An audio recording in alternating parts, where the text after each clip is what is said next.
my name is Ryan and this is Ade, and welcome back to another edition of Box Talk. In the aftermath of Kell Brook and Amir Khan not happening, we're kind of stuck with 2016 saying, what big fights can really happen?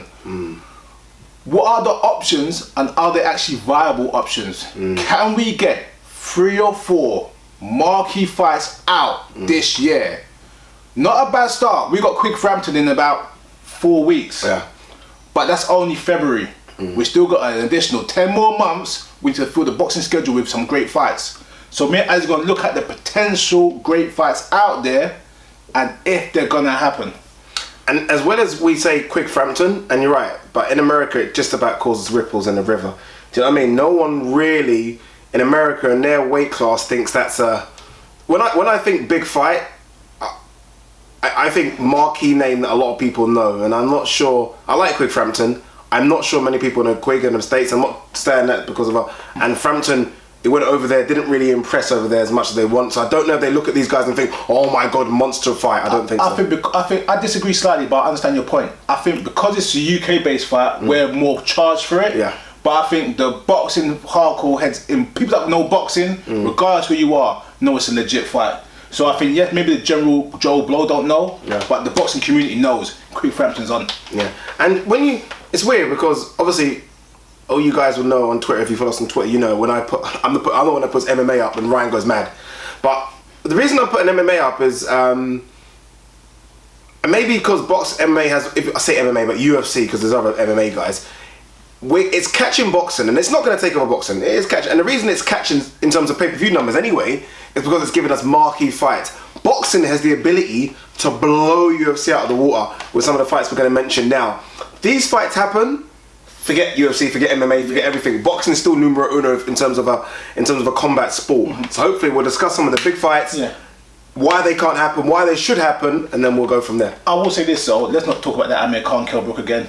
We've done it enough. I just mentioned it for 10 seconds, quickly. Sign the contract. That's it. We're not going to mention Amir Khan, but we've done a lot of videos. There's so much back and forth and argument between fans. Yeah, so let's move on from that one. So we're not going to hear about Amir Khan, Kell Brook. That's it. Last time it's going to be mentioned. All right then. Let's move forward. Let's go right. I'm going to pick the first fight. What I think is a must to be made, regardless of if you like the guy, if you don't like the guy, if he's the biggest puncher, if he's not the biggest puncher. GGG Canelo. That fight has enough fire in it, enough promotional entities in it, and enough money to happen. Yes. Agreed. There is no reason why this fight cannot happen. Golden Boy's got money. Tom Loafer got money, and K2's got money. Yes. The sanctioning bodies, WBC's sanctioned the fight. Both are champions in the weight class. There is no legitimate reason why this fight cannot happen. Agreed. If this fight does not happen 2016, I'll say especially if it doesn't happen summertime for a big blockbuster, it is a wasted opportunity.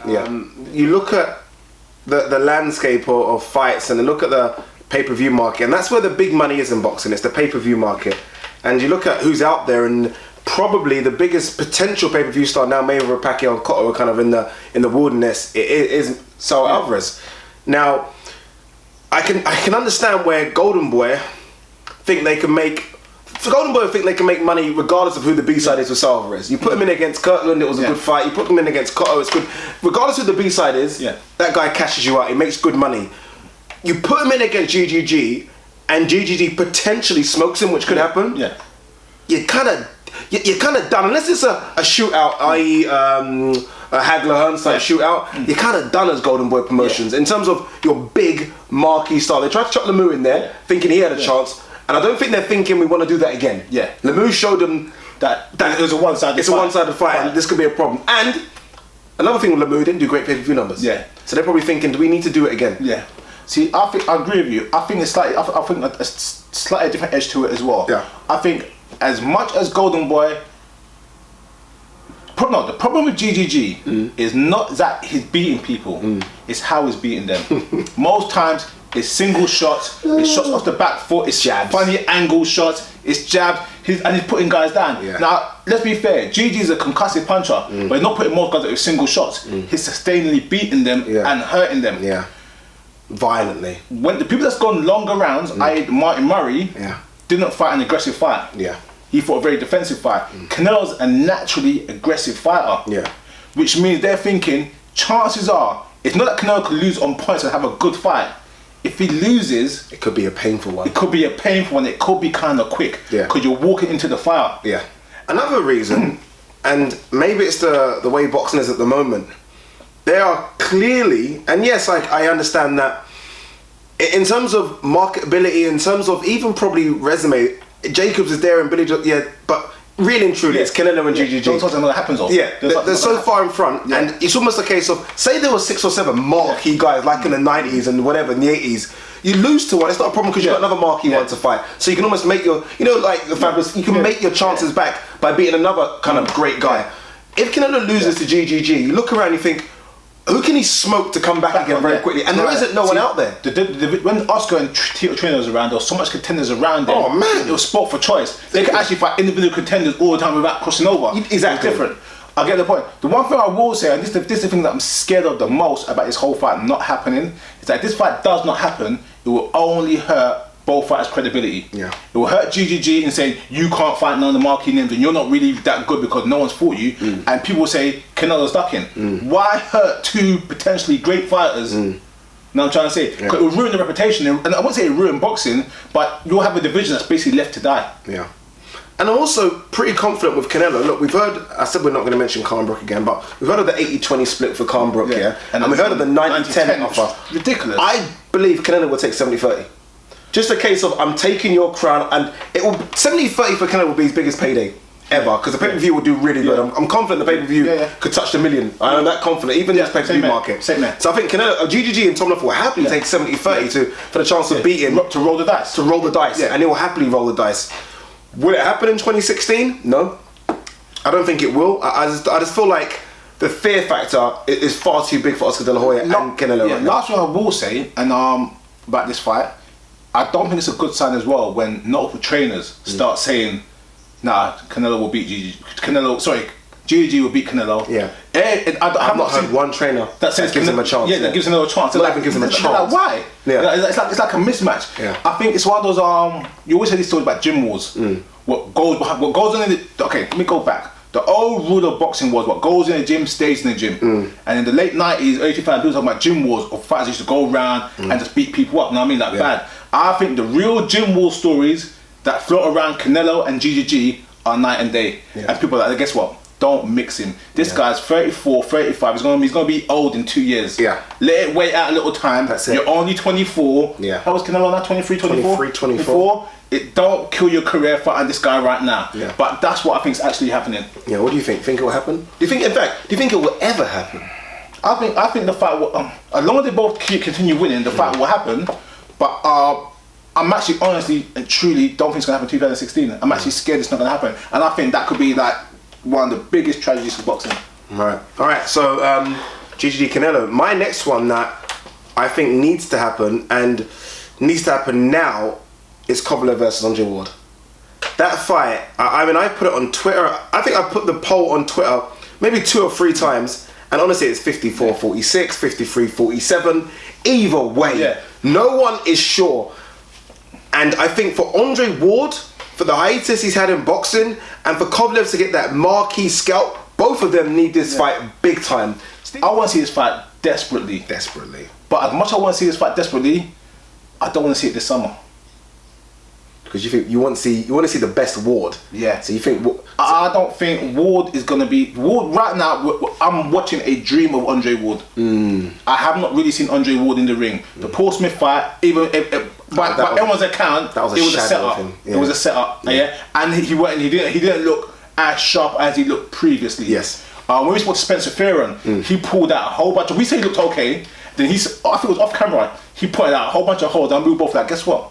Those holes are real. Those holes are real. Know what I mean? And that was Paul Smith. Guess what? No disrespect. That was Paul Smith, who I still think is a 160 fighter, got up to 174. What was the weight? 172, 173, something ridiculous. Yeah. But so when I look at it from that perspective, I'm like, guess what?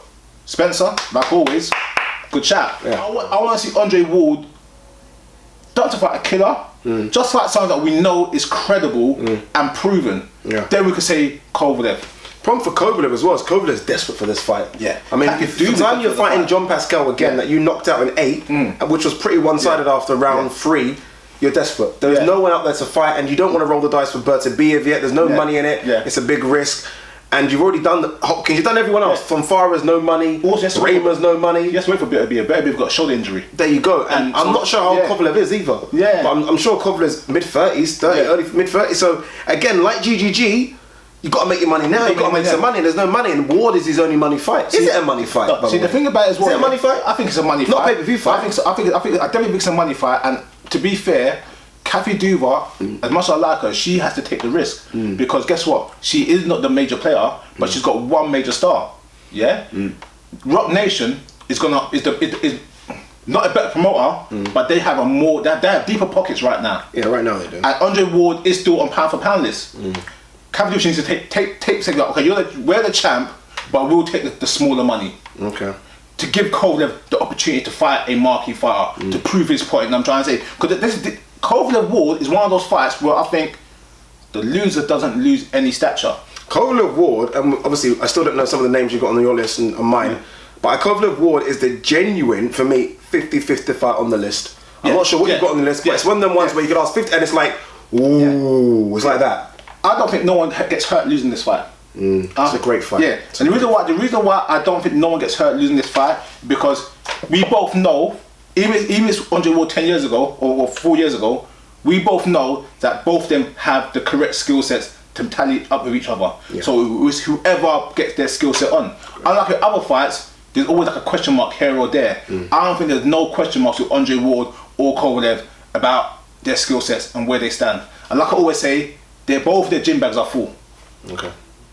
Alright, you guys are going to laugh at me for saying this fight, and this fight I think is a definite possibility for the end of 2016 if they kept winning, if someone gets past someone, in fact if both of them get past people.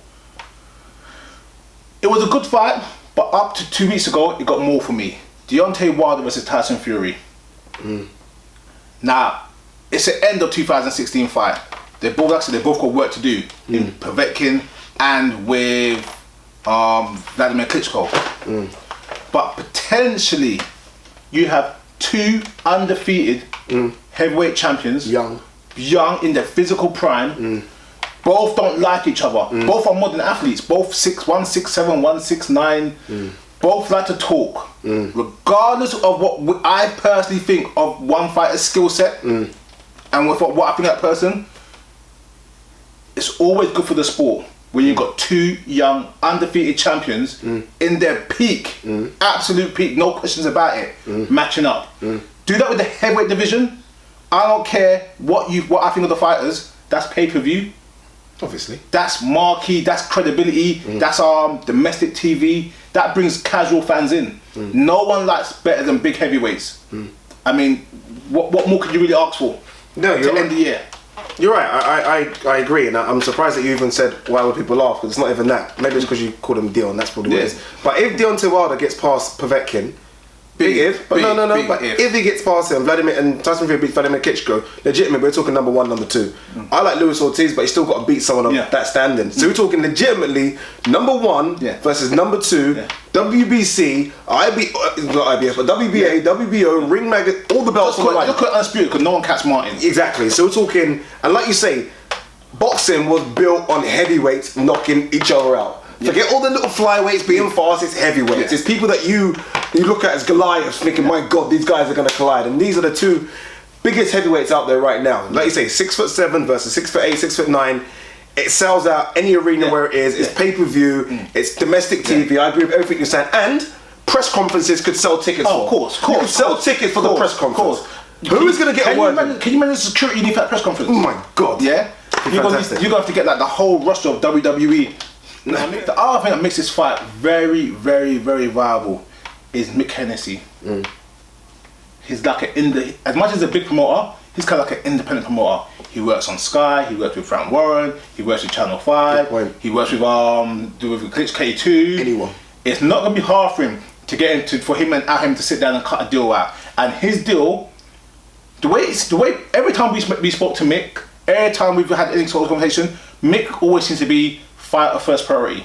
Agreed. Yeah, he doesn't seem to be. Everyone's concerned about the money element, but he's not concerned about his cut more than anything else. He's more like, I brand this to the table, I brand the show, I brand this, I done that, which is a nice element. It's not like, give me. He will go over there and you can get this fight on PBC in America very, very handily. Yeah, I think it's easier for Mick because he only has what? No disrespect, in terms of one marquee fighter. I know he's got Nick Blackwell, but in terms of marquee, but in terms of international. One. Yeah.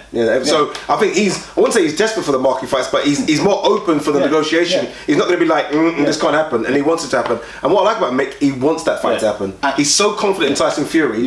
The fight will happen. Fantastic. And reportedly, this negotiation can't be much harder than the Klitschko negotiation. Nah, come on, it can't be. It can't be. I mean, that must have so many fight. It must have everything in the Klitschko. Everyone says the Klitschko contract is the worst contract. Yeah, I'm trying to say. So there you go. So it proves my point. Does it happen 2016? If Wilder beats Povetkin, say Wilder knocks out. Look, Wilder catches Povetkin, he can knock him out. If Wilder knocks out Povetkin, what do you mean? You think Wilder doesn't hit Povetkin, he can't knock him out? I'm not saying if he knocks out Povetkin, his confidence would be bigger than we've ever seen. Yeah. And I think he'll be confident to go in against Fury if Povetkin's a slug and he wins close. This fight ain't happening. Fury will fight him regardless. Fury will fight him right now. Right now. So it's up in the air. All right. The fight that I really want to see, because I think it will be an absolute fun fight for every boxing enthusiast, for all the people that say they really like boxing, is a catchweight of 124 Lomachenko Rigondeaux. Now, I will watch that fight, phone off, Twitter off, no one in my house. I saw my house thinking the same thing. I watched the fight in silence. Honestly, me and Ryan will won't even talk to each other. Yeah, we'll have a little glass of brandy and just watch it and think. And you know, in fact, I would implore every boxing coach out there to get their prospects, sit him down. If you're 13, 14, 15, and watch a masterclass, because we could see something that is special. You could watch that fight, honestly and truly, and it could be the lowest punch that's ever in boxing history. Yeah, because the movement, it would be the most amazing fight you watch. Oh my! They didn't even touch each other, but did you see it? It'd be different. It'd be different. And there has been rumours. Lomachenko saying, he's not going to come down. Rigondeaux saying, I can go up a couple of lemon. So as much as it sounds a bit far fetched, and all the other three we've mentioned, there has been whispers already, because both of them are not getting the fights they want. And for me, I said Ward Kovalev is a 50-50. I can't call Lomachenko Rigondeaux. You're talking two of the best amateurs of up there in the top 10 of all time. Their resume's ridiculous. They're both, I say they're unbeaten, but Salido, you got Lomachenko. I could call it Lomachenko. It could easy change. I tell you what. And you know what? Because Rigondeaux showed a bit of vulnerability recently, and he's been active. But I think he needs something to turn him up. Yeah, he needs something to say, okay, what? Who wants to fight me? So let's go. So tell you how good Rigo is when Bob Arum used to promote him and said he couldn't sell him, couldn't do it. Knows Rigo has no contract. Yeah. Could get him really, really cheap in this fight and have Lomachenko make a career high payday. He can even make this fight on the undercard of a fight because Rigo will be so cheap and Bob still won't sign the fight. Yeah. If this fight had nothing to do with Lomachenko. Because Bob knows. Bob remembers the Nito Donaire. Yeah, remembers that pain. That's it. Bob knows Rigo ain't no joke. What a fight! And this thing about, I'm not trying to be bad. I'm not trying to be bad to the other guys in the division, the other 122s. But when you can get the number one in the division for pocket money, and you still don't want him, you still don't want him. Yeah. You get my point. Yeah, I'm not any bad. We could do a rip round at my house after boxing night and get enough money to get Rigo. Yeah. Know what I mean? You still don't want him. You still don't want him. No manager, still don't want him. No promoter, still don't want him. Yeah. So TV date, still don't want him. That means you can get him for pennies. That's what I'm trying to say. And you still don't want him. So that's what tells you how risky the fight is. So much as I have my favourite what I think and what you think, it doesn't make it a done deal. Because when you talk about gym wars, and you mentioned it earlier, Rigo is getting ducked so much he must be putting guys to. He must be. I don't think he's knocking out guys. He's embarrassing people. No, embarrassing. That's the thing about Rigo. It's like some rounds he's so amazing. You like it's a mismatch. Then he kind of gets bored. And that's all it is. He gets bored. He gets tagged a little bit and go, it's a fight now. Then go, okay, let me screw my head back on. And that's what I'm trying to say. Yeah. Rigo is a special fighter. And he's fighting at 122, could fight at 118. You look at him. He's tiny. He's tiny. He's tiny. So Lomachenko, Rigondeaux, please to God, in my lifetime, get that fight on. Out of all the fights on there, and regardless of what our opinions are, I think that's the fight would not happen. Nah, that's the fight that won't happen. That's why. Lomachenko's Bob Arum's baby now. There's more, and you know how much I'm onto Deontay Wilder. There's more chance of Deontay Wilder versus Tyson Fury than that fight. Right, guys. They're the so let us know what you want. Yeah, what fights do you think would happen in 2016? We'll try and just break them down and tell you if they're going to happen or not happen. Those were our 4 fights. Again, off the cuff, we haven't really thought of this. Good fights. Yeah, very good fights. And this is what boxing needs to get back. I mean, look, we're excited about Scott Quigley. This is what boxing needs. We need to defeat the best, fight the best. Number 1, fight number 2. And that's kind of what we gave you in that list, if you think about it. Yeah, number 1, fighting number 2. Not number 1, fight number 8, and that's a marquee fight. Yeah. 1, fight 2, so we know who the best in the division is. If not, MMA's catching up, boy. MMA is catching up. No. Conor McGregor. No. Conor McGregor. Okay. Ronda Rousey. We've been very nice. Don't try it. We've been very nice in this show, yeah? Cool. Just don't turn it down with MMA. Right. All right. John Jones. Anderson Silva.